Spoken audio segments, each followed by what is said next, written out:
Olá pessoal, aqui nesse vídeo eu vou falar da prova que acabou de ser realizada, vestibular 2022 da FUVEST. O caderno de questões e os gabaritos oficiais das diferentes versões da prova já estão disponíveis no site da FUVEST. Aqui na descrição você tem o link para eles. Eu vou usar o caderno V, tá? O caderno de prova V. Mas antes de falar das questões, eu quero deixar aqui um aviso. Agora que você já realizou a primeira fase da FUVEST e a Unicamp já divulgou, os convocados para a segunda fase, você já tem aí o seu calendário para janeiro, de provas. Então se inscreve aqui no canal e ativa as notificações, porque ao longo dessa semana eu vou deixar na aba comunidade informações sobre um curso que eu vou disponibilizar de resolução de questões para a segunda fase. Então se você vai fazer a prova de história da segunda fase da Unicamp e da FUVEST, só lembrando que no caso da Unicamp todo mundo faz duas questões interdisciplinares da área de história, se inscreve ou segue lá no Instagram para ter acesso às informações, tá? Então, ao longo da semana eu vou divulgar isso e vamos aqui para a prova, que começava na questão 79, uma questão que falava de Revolução Industrial e o modelo ali de gerenciamento da mão de obra.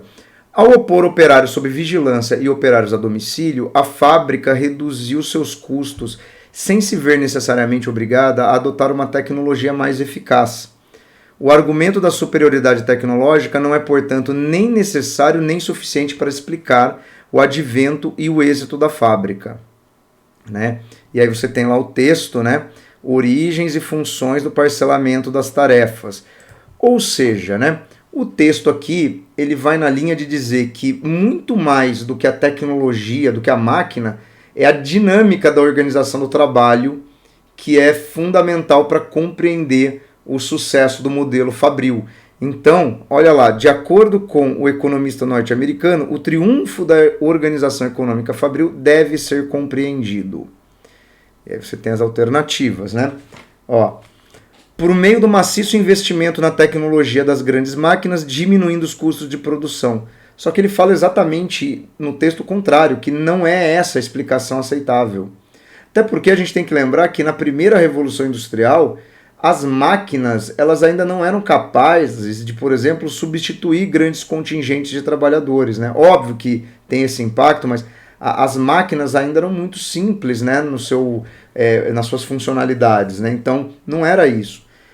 Agora, capacidade de controlar e padronizar as diferentes etapas do processo produtivo por meio da disciplina. Porque, olha só, ele aqui fala dos operários sob vigilância e os operários a domicílio. Os operários a domicílio era algo típico da manufatura, onde você não tem controle sobre a dinâmica do trabalho deles, uma vez que ele faz o trabalho a domicílio. A partir da hora que você tem os trabalhadores concentrados dentro de uma fábrica sujeita a uma única disciplina de trabalho, você tem como mantê-los trabalhando longas jornadas, sob um ritmo de trabalho muito mais intenso. Ou seja, aqui na questão 79, a alternativa correta já daria para marcar que é a B. Tá? Então, é a questão da disciplina do trabalho. Mas vamos ver as outras, pelo processo de concentração de operários que estimulou a disputa por vagas e a diminuição dos salários. Até existe, obviamente, essa concentração de operários, e obviamente vai ter toda uma briga por vagas, óbvio que quanto mais mão de obra disponível, menor é o salário, mas não é esse o elemento que ele aponta no texto. Então aqui é uma daquelas questões de interpretar o argumento contido no texto. D. Através da substituição de formas artesanais das oficinas pela estruturação das guildas e corporações. Só que guildas e corporações são modelos de gestão de trabalho artesanal da Idade Média, E aí, por meio de estratégia de gestão que incidiam na divisão do trabalho e na introdução do bônus por produtividade. Não, isso de bônus por produtividade é uma estratégia do capitalismo contemporâneo, Não é uma estratégia da primeira Revolução Industrial e muito menos é compreendido como elemento-chave para o sucesso deste modelo produtivo. Então, questão 79, gabarito B. Descendo aqui para a questão 80, temos aí a imagem do Cândido Portinari, dos retirantes, pintado em 1944. E aí, como eu tinha dito lá na live de revisão, sempre tem questão com imagem, na prova da FUVEST. Então, a imagem famosíssima, né, dos retirantes, né, as pessoas ali esquálidas, né, o menino com a barriga inchada, né, de vermes, a roupa toda maltrapilha, né, o cenário de morte ao fundo. Então você tem o seguinte, ó, identifica a alternativa mais adequada para expressar as relações entre arte e sociedade no quadro. Olha lá, é uma interpretação da obra, mas você não precisaria saber, por exemplo, fazer uma análise profunda da estética, né? É a alternativa que melhor retrata a ideia da obra. Então olha lá, alternativa A. A obra retrata o êxodo rural de um grupo de nordestinos fugindo da fome, seca e da miséria. Bom, se você sabe o que é um retirante, você já concluía que era isso, né? B. O quadro critica a incapacidade da SUDENE em propor políticas públicas para a população nordestina. SUDENE, né? Superintendência para o Desenvolvimento do Nordeste. Grande questão é o seguinte, esse quadro foi pintado em 44. Ainda era Estado Novo do Vargas. A SUDENE é um dos braços do governo JK, da segunda metade da década de 50. Olha aí as cronologias da FUVEST agindo, né? A pintura vincula uma mensagem de esperança ao opor o céu azul aos tons terrosos para designar a aridez da paisagem. Não há esperança naquela imagem, né? Uma imagem de miséria, de pobreza, de morte, fome, né? A imagem do grupo com corpos esquálidos e doentes evidencia uma visão preconceituosa sobre os nordestinos. Mas não é uma visão preconceituosa, é uma visão realista, né, de um problema social, né? A tela expressa fortes convicções religiosas ao retratar o Calvário dos nordestinos como uma passagem bíblica. Mas não há elementos aqui necessariamente religiosos, né? Então, aqui você marcava a alternativa A, que embora você até pudesse fazer alguma confusão ali na leitura das alternativas, a A era muito claramente o que são retirantes, né? E aí nós temos a questão 81, que fala sobre Antônio Conselheiro, né? Antônio Vicentes Mendes Maciel, o conselheiro de Alcunha, era cearense e nasceu em 13 de março de 1830. Aprendeu a ler, escrever e contar. Andou estudando latim, enxertando frases da língua de Horácio nos seus longos conselhos, geralmente baseados na Bíblia Sagrada, que conhecia razoavelmente. Era apenas um peregrino acompanhado de um numeroso séquito. Pequenos agricultores, negros 13 de maio, quer dizer, pessoas que ficaram livres só na Lei Áurea, né? Caboclos de aldeamento, gente sem recursos, doentes. Em 1893, Antônio Vicente se estabeleceu em Canudos, rebatizou a localidade dando-lhe o nome de Belo Monte, criou um clima de tranquilidade local, respeitavam-no, seu monarquismo era utopia. De vários pontos do sertão apareciam os conselheiristas, caminhavam para lá movidos pela fé. Queriam morar ali, sem pensar em conquistar novas terras, nem restaurar a monarquia. Cá de fora, não entenderam assim. Interesses políticos e patrimoniais deram novos rumos ao destino sangrento do sertão do conselheiro. Né? O livro lá do José Calazans, O Bom Jesus do Sertão. Né? O texto dele publicado lá no Caderno Mais da Folha, né? Bom, aqui ele deixa bem claro o seguinte, né, que o conselheirismo é um movimento popular, né, ligado à questão da terra, obviamente, da miséria, da religiosidade, mas ele deixa bem claro que a questão do monarquismo e da política, né, não é o foco desse movimento. Então, olha lá, o texto sugere que Antônio Conselheiro representou a luta da Igreja Católica contra o regime republicano recém-instaurado no Brasil. Só que o Antônio Conselheiro não é representante da Igreja Católica, inclusive a Igreja Católica agia contra a dinâmica de pregação dos beatos, né, dos conselheiros. Por quê? Porque eles acabavam assumindo papéis que cabiam ao clero. Então ele não é um representante da Igreja Católica, embora ele seja católico, né, mas ele também não é um representante de uma nova crença religiosa, né? B. Fez uso da sua educação formal para colocar em xeque os dogmas do catolicismo no Brasil. Bom, mas o Antônio Conselheiro não questiona a Igreja Católica. Né? Ele não questiona os dogmas católicos em momento nenhum. C. Defendeu a restauração da monarquia por identificar-se com seus interesses políticos e patrimoniais das elites locais.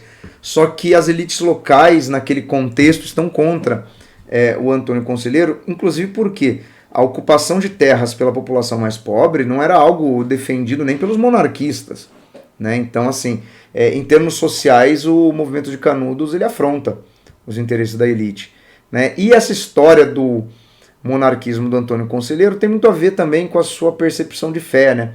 A República estabelece o casamento civil, coisa que ele é contra.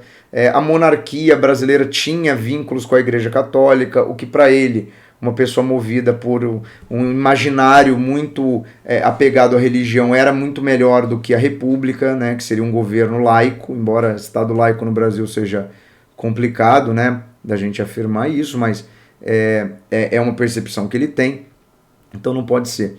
D. Atraiu pessoas pobres do sertão nordestino com mensagem de fé e acolhimento na comunidade. Sim, é justamente isso, né? Porque, olha aí, liderou uma insurreição contra as estruturas políticas implementadas pela República. Mas não, ele não estimulou insurreição nenhuma, ele não estimulou nenhum levante, nenhuma rebelião. Tá? Canudos foi combatido e destruído porque representava uma possibilidade ali de questionamento da estrutura social e fundiária, né? Então, era nesse sentido que era visto como uma ameaça, e não porque foi uma rebelião que se opôs às estruturas do Estado, né? Então, aqui na 81, alternativa D. E aqui na 82, se vamos à essência da nossa formação, veremos que na realidade nos constituímos para fornecer açúcar, tabaco, alguns outros gêneros, mais tarde ouro, diamantes, depois algodão, em seguida café para o comércio europeu. Caio Prado Júnior, Formação do Brasil Contemporâneo, História Econômica de novo, e aquele tipo de questão que aqui, embora tenha um texto, é aquele tipo de questão clássica da FUVEST, né? A dinâmica econômica do Brasil é uma dinâmica de produção agrícola ou extrativismo voltado para o mercado externo, voltado para esses grandes ciclos econômicos, né?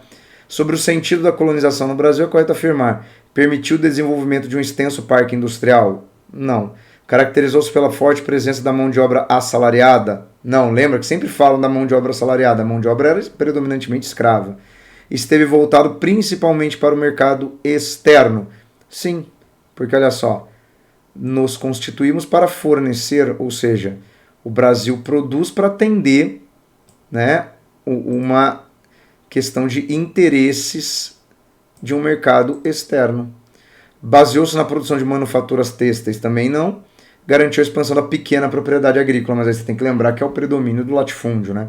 Então, questão 82, relativamente fácil, tá? Porque é um clássico, né, da FUVEST.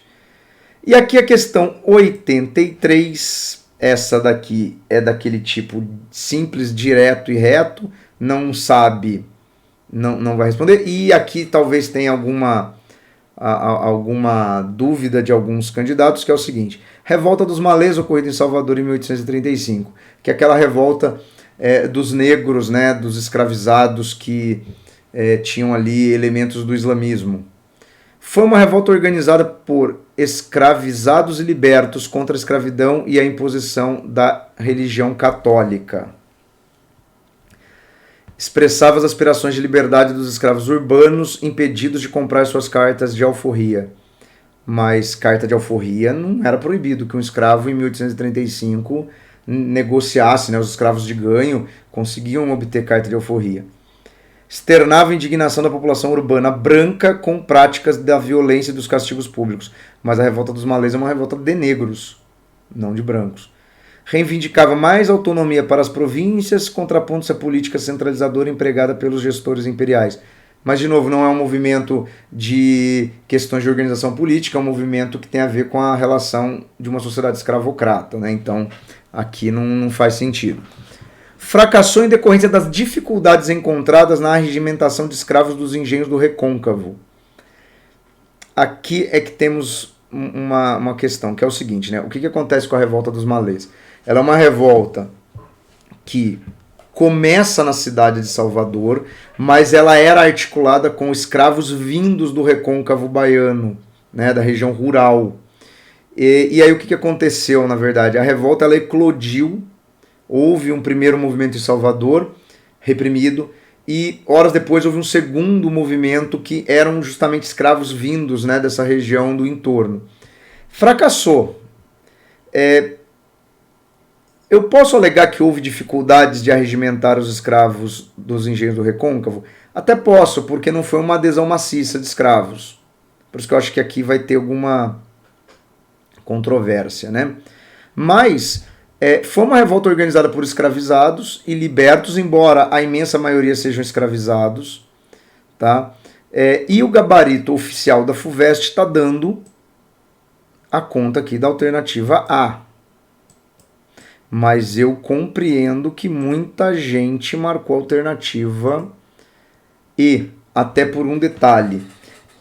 Na obra do João José Reis, você tem libertos, que são os denunciantes da eclosão do movimento. Eles percebem a movimentação entre os escravos e denunciam a ocorrência ali, a articulação do movimento para o seu antigo proprietário.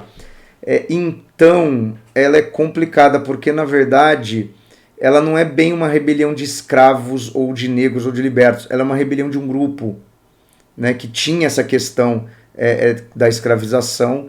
Mas, de novo, né, essas questões objetivas, assim, talvez para esse tipo de tema não seja muito adequado. Talvez aqui fosse muito melhor essa questão ter sido uma questão associada a um texto, tá? Mas o entendimento da banca da FUVEST é de que é a alternativa A. Confesso que acredito que muita gente marcou aqui a alternativa E, tá? Então, aquele tipo de alternativa que a gente sabe que vai dar bastante divergência entre as provas, né? E aí vamos lá para a questão 84, que aqui começa a parte de história geral, né? A respeito da Guerra do Peloponeso, século V a.C., é correto afirmar. Bom, Guerra do Peloponeso, né? Mundo grego, tema também extremamente clássico, mas essa questão aqui considerei também um pouco difícil. O conflito resultou das disputas comerciais e militares entre a Liga de Delos, liderada pela cidade-estado de Atenas, e os interesses assírios.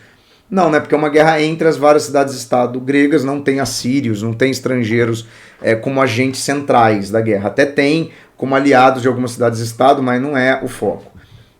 A guerra afetou a autonomia política e administrativa das cidades-estado, dando lugar à organização imperial. Aqui eu também acho que muita gente marcou a alternativa B. Por quê? Porque, de fato, quando você tem a Guerra do Peloponeso, você tem uma desestruturação da vida grega, das cidades-estado, e isso abre o caminho para depois você ter o domínio macedônio e, obviamente, a constituição do Império Macedônio, né? Então, acho que muita gente pode ter marcado a alternativa B mesmo. Agora, olha C. A hegemonia ateniense foi dissolvida com o triunfo da Liga do Peloponeso. Sim, né, de fato, a Liga do Peloponeso vence, né, Atenas. E as colônias da Ásia Menor foram devolvidas aos persas. Né? Por quê? Porque essas colônias da Ásia Menor eram possessões atenienses e durante a guerra, vamos dizer que se perdeu muito do controle sobre essa região, né? Os persas acabaram retomando muito território, tanto que o Alexandre Magno vai retomar essas áreas, né, combatendo o Império Persa. Então, o gabarito oficial da FUVEST deu a alternativa C. E aí vamos lá, mas por que não pode ser a B? E aí a gente tem que entender na seguinte leitura. A conquista macedônia é uma decorrência da Guerra do Peloponeso e das condições pós-Guerra do Peloponeso. Mas ela de fato não é um elemento da guerra em si. Ela vem na sequência.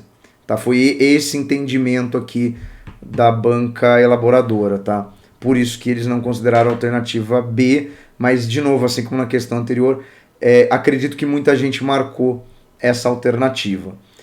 D. A guerra marcou a decadência do militarismo espartano frente aos exércitos atenienses que defendiam a democracia. Não, que aí você teria que entender que Atenas ganhou a guerra, e ao contrário, né? E. O desabastecimento de escravos e desorganização da produção agrícola contribuíram para a perda de hegemonia grega no Mediterrâneo. Só que esse item E aqui é mais próprio do momento de decadência do Império Romano. Então, aqui também fizeram uma confusão ali entre história grega e história romana, né? Então, aqui na 84, alternativa C, mas eu considero que a B ali induziu muita gente a marcar mesmo. 85, né, o Homem Vitruviano, né, do Leonardo da Vinci. Então tem lá a imagem, né? O Homem Vitruviano foi desenhado por Leonardo da Vinci com base em um tratado de arquitetura escrito e ilustrado por Marcos Vitrúvio, século I a.C. Na Roma Antiga, a obra ganhou versões impressas e traduções nos séculos XV e XVI. O desenho de Da Vinci expressa propostas do movimento renascentista ao... Bom, você tem aqui o corpo de um homem inserido, né, em duas figuras geométricas, né, o círculo e um quadrado. Então você tem ali uma questão de análise da forma, né, da simetria, da estética. Então olha lá, buscar perpetuar obras da antiguidade clássica por meio da cópia e da salvaguarda. Só que o Renascimento não se limita a copiar, né, as obras da antiguidade. Censurar os estudos de anatomia humana herdados da antiguidade clássica, não. Inclusive eles vão aprofundar os estudos de anatomia, o que leva, né, a obras de cunho cada vez mais realista. Retomar a percepção da simetria e das proporções humanas como ideal do belo. Sim, né? A questão da harmonia das formas, da proporção, né? Apoiar-se no legado da antiguidade greco-romana para reafirmar o teocentrismo, só que o Renascimento é um momento de humanismo, né? Separar a arte do pensamento humanista e do conhecimento matemático. Não, né? É interligar todos esses elementos. Então aqui, a alternativa C, sem grandes dúvidas, sem grandes polêmicas, né? Questão até tranquila. E aí, seguindo, né? Vamos aqui para a questão 86, do outro lado da página. Gostei muito dessa questão aqui. Porque ela vai falar do conceito de ditadura. A noção de ditadura variou ao longo da história e dependeu das características políticas de cada sociedade. E aí cada alternativa vai falar de um momento da história em que nós usamos o termo ditadura, né? E aí vai pedir para você interpretar se naquele contexto isso aí era uma ditadura, né? Então vamos lá. Esse respeito assinale a alternativa correta. Na Roma Antiga, durante o período republicano, a ditadura era uma magistratura de caráter extraordinário, delimitada legalmente e estabelecida por um período determinado com uma finalidade definida. Ou seja, na República Romana, o Senado podia nomear um ditador para resolver uma crise. Isso normalmente acontecia em períodos de guerra. Então, por exemplo, Júlio César foi ditador em Roma, né? A ideia de você delegar a alguém um poder... E por que você delegava a alguém um poder ditatorial em Roma? Para que ele pudesse tomar soluções sem a necessidade de amplos debates dentro da estrutura imperial. Ou seja, era meio que uma ideia de dar um poder extraordinário para um indivíduo para que ele pudesse gerir de forma mais rápida as demandas. Tá? Mas vamos ver as outras, se não tem uma melhor, né? Com o golpe do 18 Brumário 1799, instaurou-se uma ditadura parlamentar na França sob o comando de Napoleão, cujo objetivo fundamental era reescrever a Constituição francesa. Então, mas não é uma ditadura parlamentar, porque vai ser uma ditadura de cunho extremamente pessoal de Napoleão, né? Ele vai se adonando das estruturas de poder, tanto que depois ele se proclama imperador da França, né? Então não pode saber. A ditadura militar brasileira, estabelecida em 64, teve como característico o poder exclusivo das Forças Armadas e o fechamento das instâncias parlamentares durante toda a sua vigência. Não, porque existia Câmara e Senado, né? E inclusive ministros e vários cargos eram exercidos por civis. Então isso aqui está incorreto. D. O conceito de ditadura do proletariado foi elaborado por Karl Marx, defendido por anarquistas e comunistas, e prevê a instauração de um regime permanente, de um regime autoritário, como o da antiga União Soviética. Está tudo errado aqui. Os anarquistas não defendem a ditadura do proletariado, inclusive é um motivo da ruptura com os marxistas, e a ditadura do proletariado não é um regime autoritário, né? O que Marx quer dizer com ditadura do proletariado? Para ele, todo governo é uma ditadura, porque dita regras. O que seria a ditadura do proletariado? Seria a ditadura da classe trabalhadora, o que a gente pode estender como ditadura da maioria dos indivíduos. Algo que em tese, não é autoritário, é algo de representação máxima da população.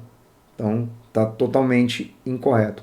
E a ditadura nazista caracterizava por um complexo arranjo institucional baseado na articulação política entre poder executivo, forças armadas, parlamento e poderes legislativos municipais.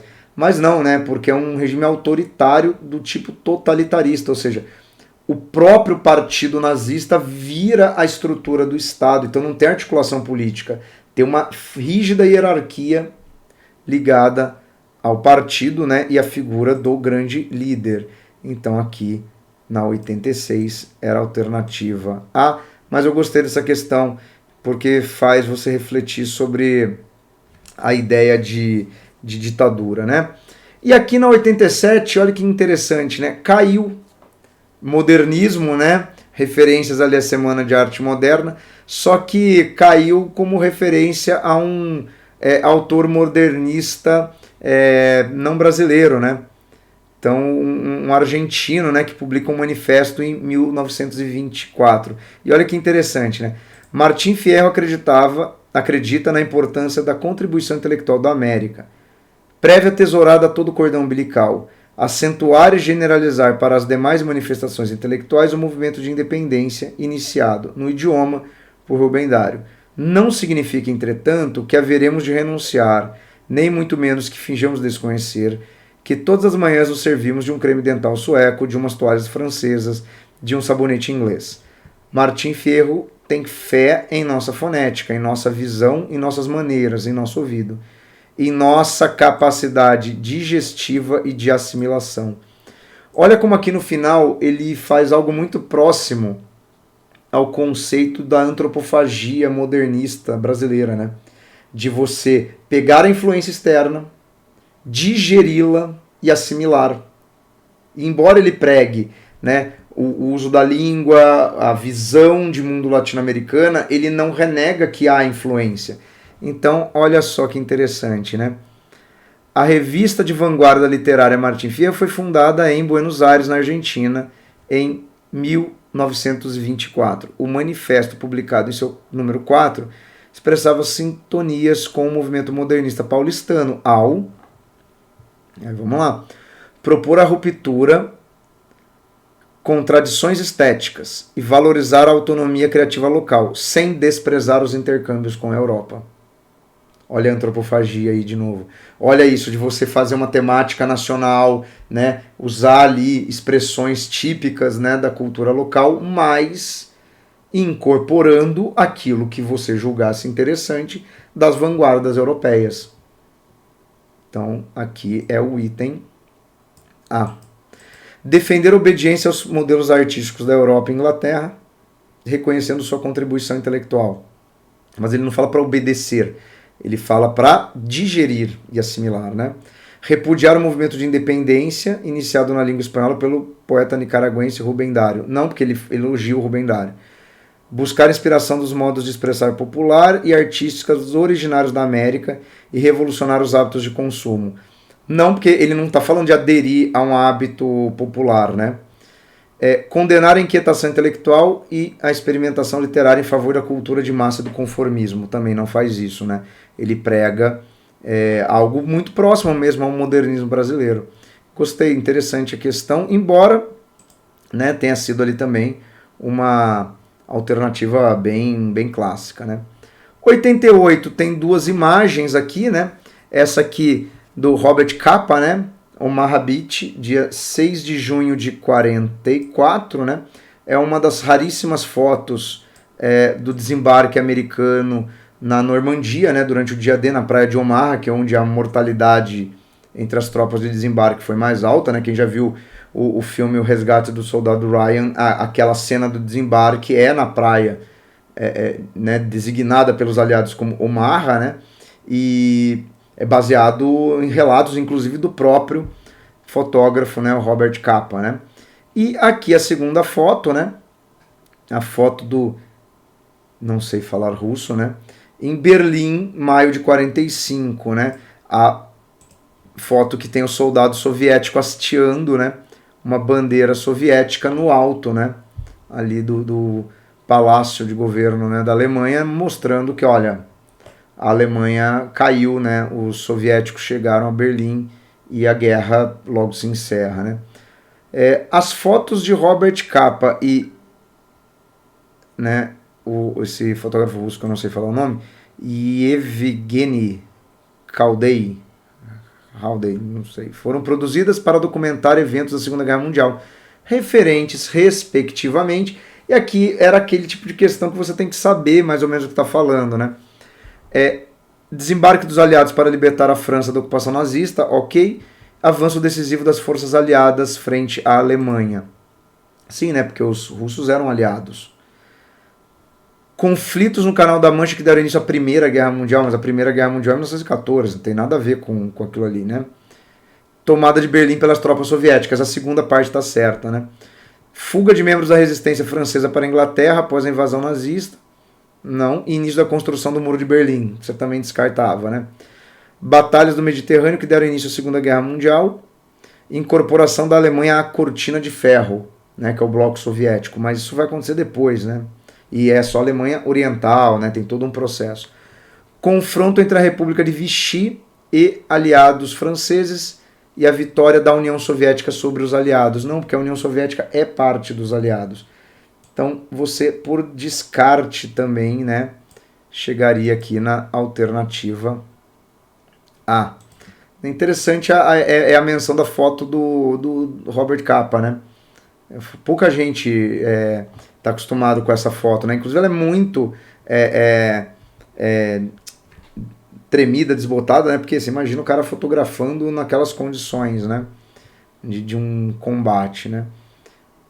E aí nós temos as duas últimas questões, né? A 89, que fala sobre o Steve Bannon, né? O ideólogo ali de Donald Trump e da atual extrema-direita global, né? Ele quer criar um movimento da extrema-direita global. No cerne da ideologia Bannon há uma série de contrastes extraordinariamente simplificadores entre bom e mal, sagrado e profano. Essa série semiótica cria perigos outros, cuja existência contínua ameaça a boa gente que construiu o que Bannon descreve como verdadeira América. Numa ordem social-democrática, o conflito entre oponentes partidários é agonístico, não antagonístico. Bannon vê de outra forma. Não há espaço para a cortesia em seu universo. Pessoal, a chave para resolver essa questão é esse trecho aqui. E esses dois conceitos, né, de agonístico e antagonístico. Repare que o texto diz o seguinte: na democracia, os diferentes grupos têm uma relação agonística, tá? E não de antagonista. O Bannon vê de outra forma, ou seja, ele vê de uma forma de antagonismo. Mas vamos à segunda parte aqui do texto que está na outra coluna. Antagonismo é uma luta entre inimigos, enquanto agonismo representa a luta entre adversários. Eu sei que a gente não é familiarizado com esse segundo termo, né? O propósito da política democrática é transformar antagonismo em agonismo. Isso demanda oferecer canais por meio dos quais as paixões coletivas serão dados mecanismos de expressar-se sobre questões que, ainda que permitindo a possibilidade suficiente de identificação, não construirão o opositor como inimigo, mas como adversário. Então vamos lá. Aqui ele te dá uma baita de uma aula sobre os dois conceitos, né?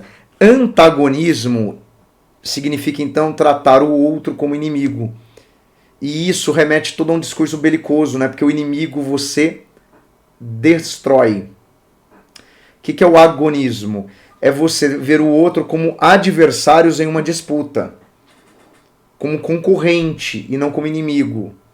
E aí o que acontece? Num debate democrático, você vê o outro como um adversário no campo da retórica, da proposta, né, do debate público. Você não pretende destruir o outro, você pretende superar o outro, né, neste embate de ideias. O Bannon não vê o mundo assim, ele vê os outros como inimigos que devem ser destruídos. Então, na verdade, é esse discurso que nega a própria fundamentação da política e transforma realmente o debate político numa luta, e aí volta nesses estereótipos de bem e mal, em que o outro é um inimigo que representa o mal, logo ele deve ser destruído. É o discurso basicamente que o Trump fazia com relação aos democratas, é o discurso que o presidente Jair Bolsonaro faz direcionado a certos grupos, é o discurso que o Viktor Orbán faz, e por aí vai, né? Esse pessoal que é muito influenciado por essa figura chamada Steve Bannon, né? E aí você tem o seguinte, ó. A primeira citação foi retirada de um texto em que o sociólogo Jeffrey Alexander desenvolve o que compreende ser a ideologia de Steve Bannon, assessor do ex-presidente norte-americano Donald Trump. A segunda citação foi extraída de um artigo em que a cientista política Chantal Mouffe desenvolve a noção de pluralismo agonístico. A partir da perspectiva apresentada nas citações, é correto afirmar que a ideologia de Bannon, ou seja, o que o Bannon entende sobre o debate político, defende uma ordem social agonística baseada na divisão entre grupos e nos conflitos entre inimigos políticos. Só que, para ele, não é o que o segundo texto chama de agonismo. Ele entende o mundo como antagonismo. Então não pode ser A. B. Sustenta uma ordem social baseada em consensos e que não admite conflito entre adversários. Não, porque para você ter consenso, você tem que ter ali uma conciliação de ideias. O Bannon, ele estimula o conflito com adversários, só que ele estimula no viés do antagonismo e da destruição. Defende a possibilidade de conflito entre adversários, mas não admite a lógica antagonística da aniquilação e exclusão do inimigo. Não, é justamente isso que ele defende. Tá?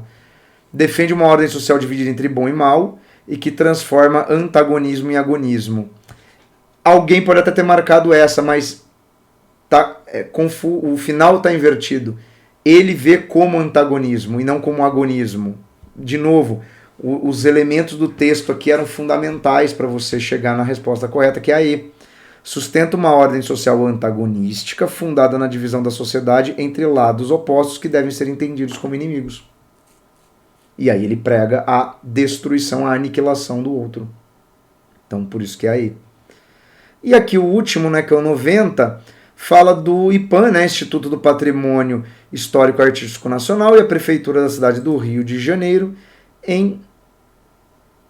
envidaram esforços no sentido de deixar exposta para a contemplação da população parte do sítio arqueológico do Cais do Valongo, com o objetivo de apresentar ao visitante, através daquele pequeno, mas representativo espaço, a materialização do momento mais trágico de nossa história, fazendo com que ele não seja esquecido. Né? A história do Cais do Valongo, de seu retorno, está indissoluvelmente ligada à história universal, por ter sido a porta de entrada do maior volume de africanos escravizados das Américas. O Rio de Janeiro era, então, a mais afroatlântica das cidades costeiras do território brasileiro. Então, o Cais do Valongo, pessoal, é o trecho do cais do Porto do Rio de Janeiro, aonde ficavam os navios, desembarcavam os navios negreiros e onde ficava o mercado de escravos. Tá? Então, vamos lá. O texto integra a proposta elaborada pelo IPAN em 2016 para a criação do sítio arqueológico Cais do Valongo na lista do Patrimônio Mundial, com base no documento e na história do Cais do Valongo, se entrelaça a história universal, pois se relaciona ao tráfico de africanos escravizados para a América de colonização portuguesa. Boa alternativa, né? Rio de Janeiro como única cidade escravista das Américas na época colonial? Claro que não, né? Trabalho de escavação realizado por arqueólogos estrangeiros no passado, também não, é um sítio arqueológico de estudo recente. Fluxo de escravizados do Brasil para outras partes da América após as independências. Também não, os escravos chegavam ali para serem absorvidos pela economia brasileira, né?